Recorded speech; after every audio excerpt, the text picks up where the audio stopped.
ডুবেছি মায়ায়, আহা কি যে করি হায়, আমি ডুবেছি মায়ায়, আহা কি যে করি। ঢাকার হযরত শাহজালাল আন্তর্জাতিক বিমানবন্দর থেকে অভিনেত্রী নুসরাত ফারিয়াকে আটক করা হয়। পরে তাকে ভাটারা থানায় হস্তান্তর করা হয়েছে। রোববার ১৮ মে থাইল্যান্ড যাওয়ার সময় ইমিগ্রেশন পুলিশ তাকে আটক করে। নুসরাত ফারিয়ার বিরুদ্ধে ২০২৪ সালের বৈষম্য বিরোধী আন্দোলন চলাকালীন রাজধানীর ভাটারা থানায় একটি হত্যাচেষ্টা মামলা রয়েছে। মামলায় বৈষম্য বিরোধী আন্দোলনের বিপক্ষে অবস্থান নিয়ে আওয়ামী লীগের অর্থের যোগানদাতা হিসেবে আসামি করা হয়েছে ঢাকাই চলচ্চিত্রের জনপ্রিয় নায়িকা নুসরাত ফারিয়াকে। তবে সেই মামলায় এখনও তাকে গ্রেপ্তার দেখানো হয়নি বলে জানিয়েছে ভাটারা থানা। কিছুদিন আগে একটি হত্যাচেষ্টা মামলায় শেখ হাসিনা, নুসরাত ফারিয়াসহ ২৮০ জনকে আসামি করা হয়।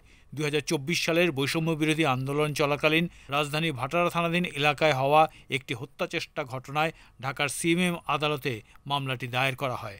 মামলায় বৈষম্য বিরোধী আন্দোলনের বিপক্ষে অবস্থান নিয়ে আওয়ামী লীগের অর্থ যোগানদাতা হিসেবে আসামি করা হয় ঢাকাই চলচ্চিত্রের অভিনেত্রী নায়িকা নুসরাত ফারিয়াকে। সেই মামলায় তাকে আটক করা হয়েছে। মামলায় আরও উল্লেখ করা হয়, এসব আসামিরা বৈষম্য বিরোধী ছাত্র আন্দোলন দমন করার জন্য বিপুল অর্থ যোগান দিয়েছেন। ফারিয়া ছাড়াও আসামি করা হয়েছে চিত্রনায়িকা অপু বিশ্বাস, অভিনেত্রী সুবর্ণা মোস্তফা, রোকেয়া প্রাচী, অভিনেত্রী আসনা হাবিব ভাবনা, সুহানা সাবা, মেহের আফরোজ শাওন, জ্যোতিকা জ্যোতি, চিত্রনায়ক সাইমন সাদিক, জায়েদ খান, আজিজুল হাকিম সহ ১৭ অভিনয় শিল্পীকে।